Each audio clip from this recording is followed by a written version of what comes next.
Hi, welcome back. Previously, we discussed frameworks and controls in general. In this video, you'll learn about specific frameworks and controls that organizations can voluntarily use to minimize risks to their data and to protect users. Let's get started. The CIA Triad is a foundational model that helps inform how organizations consider risk when setting up systems and security policies. CIA stands for confidentiality, integrity, and availability. Confidentiality means that only authorized users can access specific assets or data.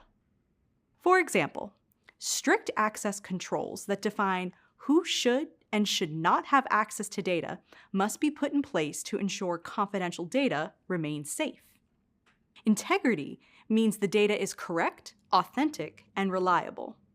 To maintain integrity, security professionals can use a form of data protection like encryption to safeguard data from being tampered with. Availability means data is accessible to those who are authorized to access it.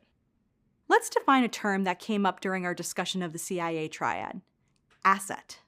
An asset is an item perceived as having value to an organization. And value is determined by the cost associated with the asset in question.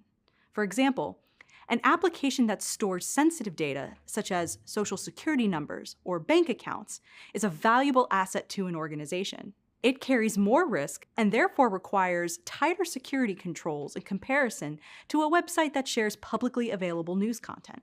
As you may remember, earlier in the course we discussed frameworks and controls in general.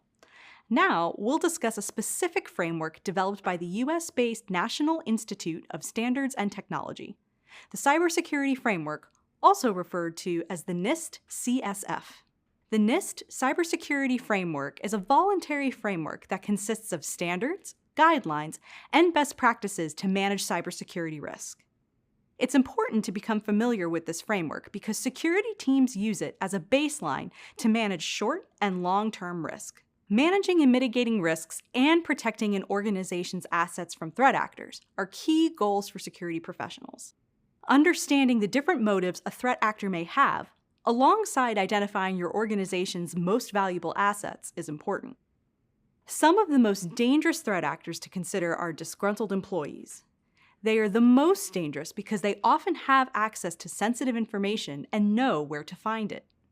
In order to reduce this type of risk, security professionals would use the principle of availability, as well as organizational guidelines based on frameworks to ensure staff members can only access the data they need to perform their jobs.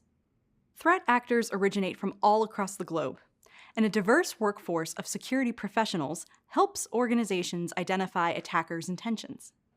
A variety of perspectives can assist organizations in understanding and mitigating the impact of malicious activity. That concludes our introduction to the CIA Triad and NIST CSF framework, which are used to develop processes to secure organizations and the people they serve. You may be asked in an interview if you know about security frameworks and principles, or you may be asked to explain how they're used to secure organizational assets. In either case, throughout this program, you'll have multiple opportunities to learn more about them and apply what we've discussed to real-world situations. Coming up, we'll discuss the ethics of security. See you soon.